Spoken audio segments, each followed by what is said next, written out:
নবী সাল্লাল্লাহু আলাইহি ওয়াসাল্লাম একটা হাদিসের মধ্যে বলেছেন যে তোমরা কি জানো কিয়ামতের মাঠে সবচেয়ে বড় মিসকিন কারা হবে?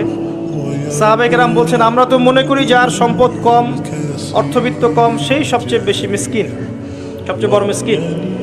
আল্লাহর নবী সাল্লাল্লাহু আলাইহি ওয়াসাল্লাম বলছেন বরং প্রকৃত মিসকিন সে ব্যক্তি যে কিয়ামতের মাঠে নামাজ, রোজা, হজ, যাকাত আমলের নেকি নিয়ে উঠবে, পাহাড় সম নেকি নিয়ে উঠবে, কিন্তু অনেক পাওনাদার দাঁড়িয়ে থাকবে।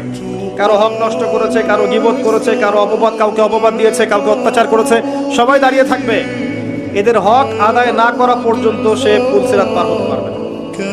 তখন কি করতে হবে? নিজের নেকি ওদেরকে দিতে হবে, কারণ তখন কোনো বেচা কেনার সুযোগ নাই, হক আদায়ের কোনো সুযোগ নাই। নিজের নেকি ওদেরকে দিয়ে শোধ করতে হবে। নেকি শেষ হয়ে গেলে কি হবে?